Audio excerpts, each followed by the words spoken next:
Hi,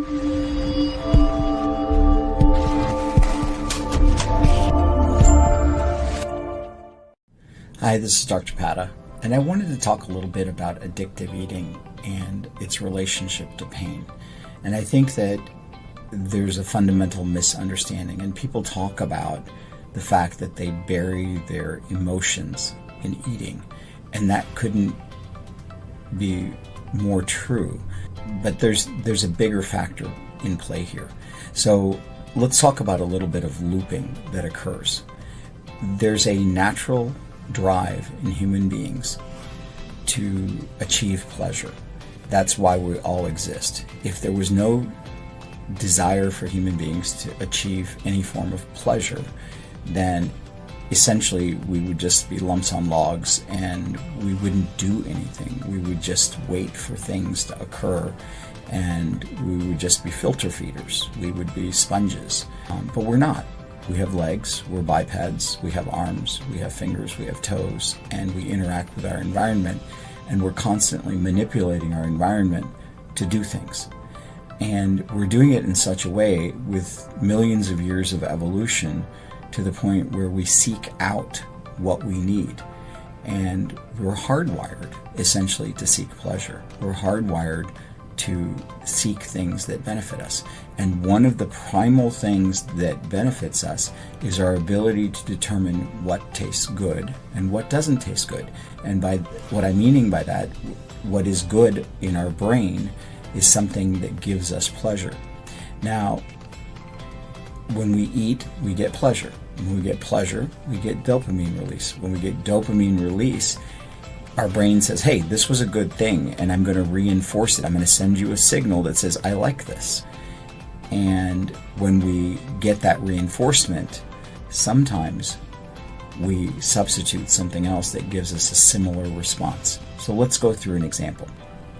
Let's say that it was millions of years ago, and I was wandering around, and I found a berry on a bush. And that berry tasted sweet to my tongue, and I said, hey, I like this. It gives me some pleasure. And so I would eat more of those berries. Now back then, we hadn't modified our food very much. And at all, in fact. The environment was the environment. And we would eat things that gave us pleasure. And it just so happened that the things that gave us the pleasure were also the most nutritionally dense and were probably the best for us. So we ate more of them. And we got a reinforcement, we got a learning. So dopamine is a learning mechanism.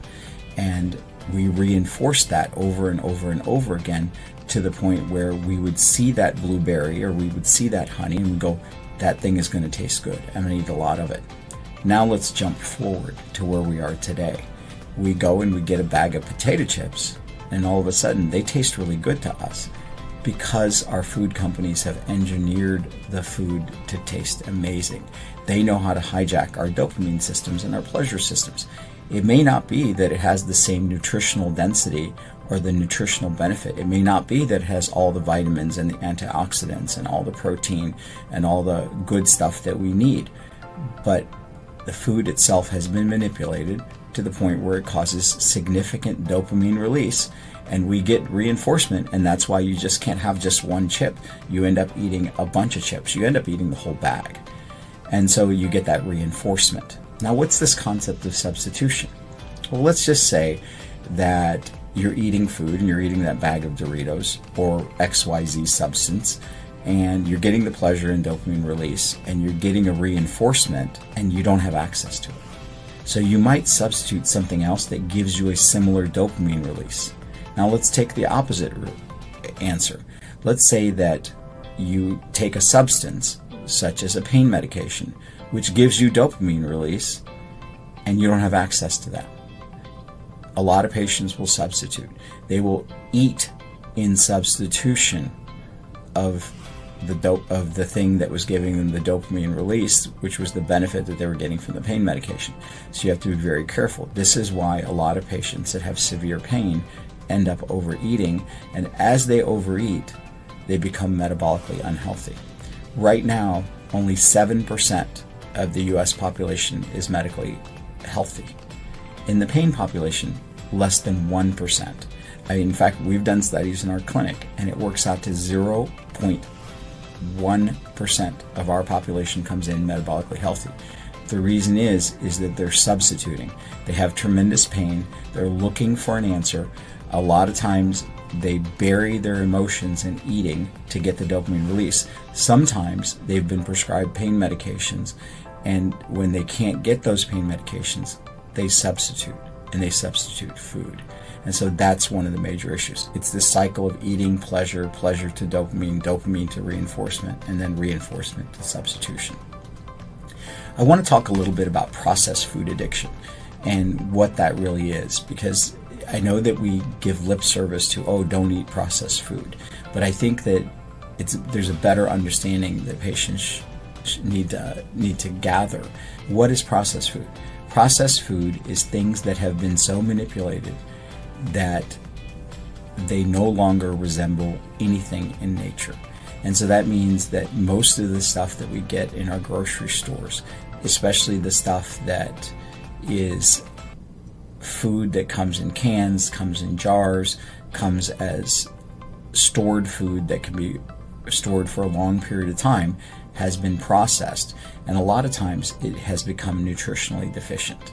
Processing includes things like adding vegetable oil to it. Processing includes adding things that would increase the amount of carbohydrate in it or the perception of carbohydrate. So even the artificial sugars are a significant processing element. And then certainly the vegetable oil that's added, our tongue can't tell when vegetable oil has gone rancid. And so that's why it's frequently used, because it gives a longer shelf life to food. Our tongue is specifically looking for things that make it seem better. And so that's why we gravitate toward high fructose corn syrups, and that's why we gravitate toward high density calories that have a ton of carbohydrate but aren't necessarily healthy for us.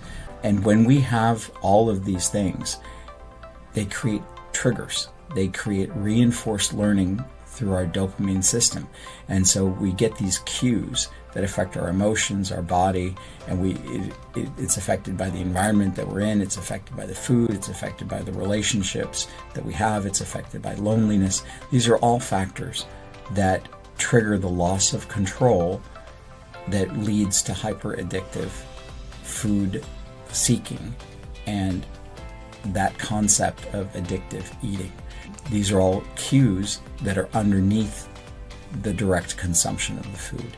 So if you have a tremendous emotional charge, if every time you do something, if your environment is replete with tons and tons of sugar, if the food that you have available is high fructose, if the food that you have available is processed, if all of your relationships center around sitting around watching TV and having mindless eating, because when you're watching TV you don't even realize that you might be eating cardboard, other than the fact that it's stimulating a particular taste receptor, which may be artificial, that can cause an issue. And so you may mindlessly overeat. There's also the concept of loneliness.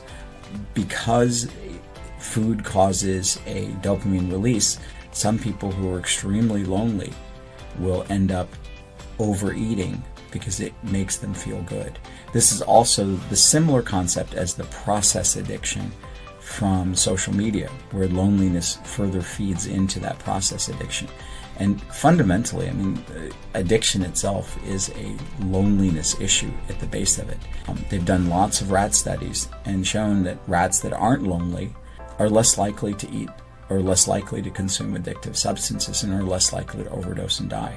So we have an entire center, it's called addictionology.center, www.addictionology.center, that deals specifically with addictions and all of the factors associated with it.